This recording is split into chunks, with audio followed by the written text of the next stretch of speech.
Ang tutorial na ito is about gotochannel. Paano maglagay ng gotochannel sa ating Google Chrome as extension. Go to the three dots on the right side, click and go to more tools, and on the more tools, extensions,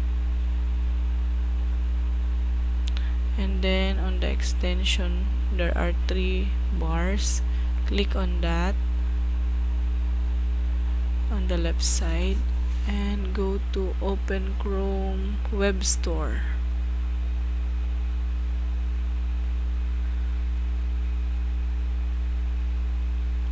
Then type in on the search bar gotochannel.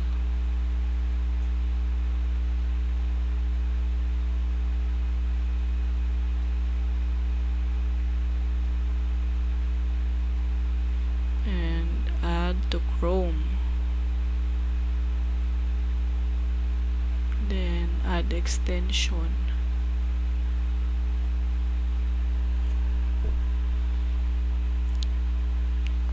As you can see, na-add na siya sa ating menu sa taas or sa extension sa taas. So, pwede na tayong pumasok sa mga live streaming at makapangisda or makapunta sa mga channels ng walang kahirap-hirap. Ayan.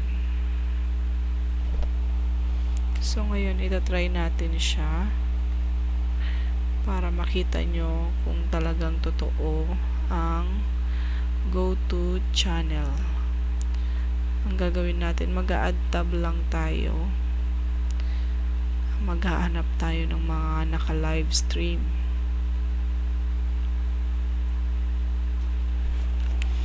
Para makita natin kung gumagana ang ating gotochannel. So, hintayin nyo lang guys kasi mabagal ang internet. Alam nyo naman, nasa Pilipinas tayo.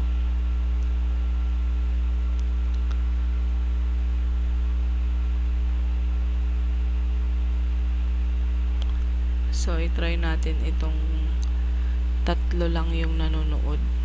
3 ba?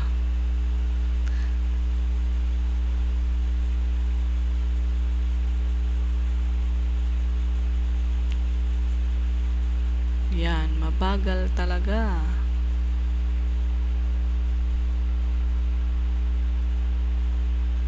So, before tayo dumating dito sa live streaming na to, nakikita nyo na nakaabo yung mga pangalan ng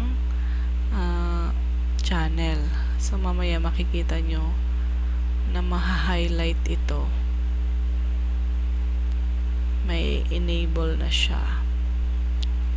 I-try ko lang na i-click to para mabilis itong ating gotochannel na extension.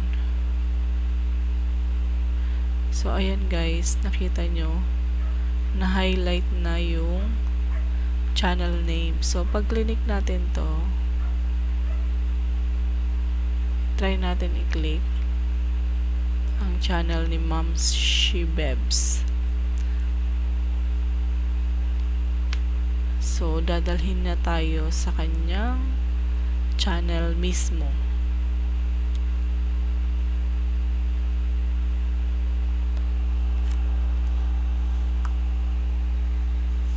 So, ayan guys. Tcharan!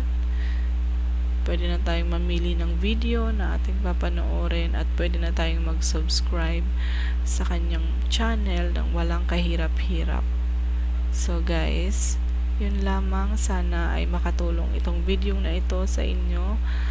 At please click like, share, and subscribe to my channel. And please hit the bell button para ma-notify ka pag may mga bago tayong tutorial. Thank you for watching.